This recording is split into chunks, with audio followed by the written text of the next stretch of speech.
We're seeing something globally we've never seen before. And it is the best single indicator of a recession. The last time we saw anything like this was in 2007, just ahead of the 2008 financial catastrophe. So the stock market's saying it's all good, Goldilocks, soft landing, Fed's going to get the memo, they're going to cut rates, the pivot, and buy stocks. The bond market is saying, no, this is bad and it's going to get worse, and it's actually too late for the Fed to do anything about it. But what happens is, as you get closer to the actual thing you're worried about, the inversion gets nearer and nearer. Now it is literally a month away or less. So that's like a a big red siren, flashing light, whatever you want to call it. Interest rates are a lagging indicator. Everyone's like, well, how could interest rates going up if we're in a recession? The answer is, as you get close to recession, who figures it out first? Well, the Fed figures it out last. They're usually the last to know. Wall Street is second last to know. The people who figure it out first are actual business people, entrepreneurs, restaurant owners, dry cleaners, taxi drivers, or even medium-sized businesses. They see it. If you're in the trucking business, it's real time. Inventories are sky high and new orders are being slashed. You're not moving anything by truck. A lot of business people are living in the real world in real time. They know what's happening now, and the stock market tends to figure it out later. But as far as banking and credit is concerned, what happens is, if you're a business person and you see business heading down, fewer customers, whatever, you go out and borrow all you can. You're like, hey, there's a really bad recession coming. If I got lines of credit, I'm going to use them up now. I don't want my bank changing the terms. I don't want material adverse average change clauses kicking in, etc. I'm going to borrow everything I can. And that creates a demand for funds, and interest rates go up. And then the recession hits and the bankers go, what's going on? Credit losses start going up. And then they just turn off the spigots and they raise standards. They stop doing loans. And then interest rates will start to come down. But interest rates peak after the recession has already begun. So stock market's telling us Goldilocks, bond market's telling us, here comes, Hurricane Mitch or whatever. And then there's what I call the reality. What I see is a kind of a hybrid. The Fed's doing what they're doing, right or wrong. Okay, they're doing what they're doing. The market has their own interpretation. I agree with the market, certainly the bond market, that the Fed has probably over-tightened. They're going to keep going for the reasons I explained. That means they're going to make it worse. They're going to make the recession even worse. And they may pivot to say that there could be a rate cut. It won't be in April, but rate cut in August, maybe. I wouldn't rule that out, but for a really bad reason.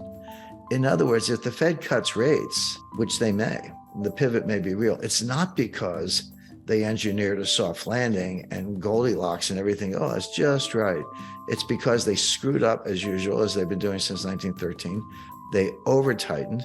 They didn't look at the forward indicators I described, and they found out too late. Then they have to slam on the brakes or take the foot off the brake, if you will, in terms of rate hikes, and then pivot. And we've seen this movie before. This is exactly what happened in 2018. I mean, I don't know. Attention spans seem to be short these days, but it wasn't that long ago. Go back and look at a chart, any stock index chart from October 1st, 2018 to December 24th, 2018, less than 3 months. The stock market dropped 20%. I mean, it's like 19.9 or something on the Dow, so maybe not technically a bear market, but yeah, what's the difference? It dropped 20%, culminating in the Christmas Eve massacre, December 24th, 2018, when it dropped. I think NASDAQ dropped like 3% in one day. Now, here's the point. The Fed was tightening into that collapse. The Fed tightened on December 16th, 2018, only like 8 days before the Christmas Eve massacre. And after most of the 20% collapse had already happened, they tightened one last time. So what it shows you is that when the Fed's on a mission, they actually don't care about the stock market, this whole, Bernanke put and Greenspan put and all that. That's not how it works. They don't care that much about the stock market level. Here's what they do care about. They care about disorderly markets. And that's the key word. It's not, if stocks are going down, but it's, kind of a little, 0.5% a day, 1% a day, trending down, lower highs, lower lows, trending down. The Fed doesn't care about that. They're not going to bail out the stock market. They do care if it's disorderly. When was it disorderly? Well, March 2020, at the worst part of the pandemic, it dropped like 30% in like 2 or 3 weeks. The fall of 2008, I mean, it was like somebody opened a trap door. The Fed does care about that because that kind of disorderly behavior can feed on itself and end up in a 1929 type scenario. So the Fed will get the memo, as I put it, stop raising rates and begin cuts when the markets are disorderly, but not just because they're going down. So there may be a pivot, in late August, or July thereabouts, but not because of Goldilocks, but because it's not a soft landing, it's a crash landing. But real quick, I guess, let's stick on the recession just for 1 second, because there's the, bad recessions generally come along with a lot of job losses. Do you see, given that this recession could be worse than most are expecting right now, there being, wide-scale layoffs of the sort we've seen in some of the bad previous recessions, like 08, like 01? The answer is yes. First of all, we're seeing it already. So, I don't match the company to the exact number, but layoffs on order of magnitude 10,000 to 20,000 terminated employees at Google, Amazon, Facebook, and other tech names. It affects other sectors as well, but tech in particular has engaged in a massive series of layoffs.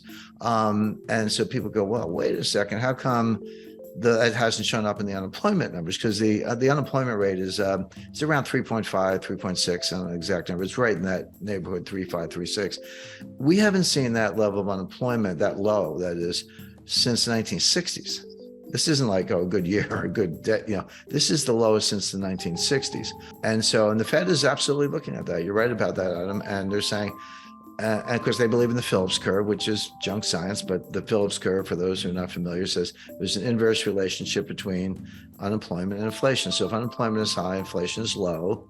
And if unemployment comes down, inflation goes up. And so if you want to get inflation down, you should expect to bring unemployment up. That's what the Fed believes. What I just said is nonsense. It's not true. It's junk. But the Fed believes it. Again, it doesn't matter what I think. It matters what the Fed thinks. They say you got to put yourself in their minds to figure it out.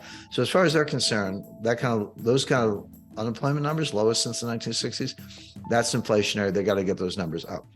Now, here's what the Fed is missing, or maybe everybody's missing. When you hear these layoff announcements, people are like, well, if they're laying off, why isn't the unemployment rate going up? Unemployment lags the business cycle. Unemployment is a lagging indicator. When you're an employer, entrepreneur, and you're in any kind of distress, not as many customers walking in the door, you'll do everything you can to avoid laying people off. You'll, be late on the rent. You'll turn down the lights. Find a cheaper laundry, whatever it takes. And then by the time you get around to firing people, you run out of options. Like, I've done everything I can. Now my business is in jeopardy. I have to fire some people. So that, and then combine that with what I just said about severance and, rolling terminations, et cetera. It's a lagging indicator. We know enough right now to know that number's going up this spring. But that's not inconsistent with the fact that we're already in a recession. It's exactly what you would expect, that unemployment's a lagging indicator. Now, having said that, what else is the Fed missing? Well, wages are up 5% on an annualized basis, 5.2% on an annualized basis. I'm like, yeah, and inflation's 7% or 6%. So your real wage just went down 1 or 2 points. Because when the Bureau of Labor Statistics reports those wage numbers, those are nominal numbers. I'm not saying they're fake. But you have to know that they're nominal, and you have to subtract inflation to find out what's happening to real wages. And the answer is real wages have been going down for a couple of years because it runs around 5% annualized, give or take. Sounds like a 5% raise. What do you want? Well, yeah, but with 8-9% inflation, or even 6% inflation, your real wage is going down. So that's not a robust number at all. The Fed, by the way, the Fed wants to make it worse. The Fed agrees that those wage gains are too high. But my point is, in real terms, they're actually going down, but the Fed wants them to go down more. That would be one way to put it. If you get inflation down and wages are constant, then the real wage goes up relative to where it was before. But if you're unemployed, you have no wage. So that's another issue. Now, what the Fed is missing, and it's a long list, but there's something called the labor force participation rate. Now, the labor force participation rate, you just take the number of people working divided by the total working age population. It's all you do. It's not sophisticated.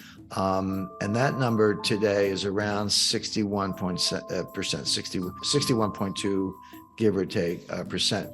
But as recently as 2000, that number was over 70%. And has come down ever since. And it dropped like a stone during 2020, during the pandemic lockdown. Came back a little bit, but not much. The reason it got, first of all, it's never 100%. It shouldn't be. There are legitimate reasons to be working age population not working. You're a homemaker. You're a student. You're an early retiree. Right. You're in the military. Yeah. You're in the There's a bunch of perfectly good reasons. So it's never 100%, not even close. But 70 is pretty high and 60 is pretty low. And the trend has been down. So that leaves, relative to kind of a normalized number, that leaves about 8 to 10 million people between the ages of 25 and 54 who are not in the workforce. There's a big untapped labor pool. But if you took that group and threw it into the unemployment numbers, the way the Bureau of Labor Statistics calculates it, unemployment would be about 9%. And that's a depression level of unemployment.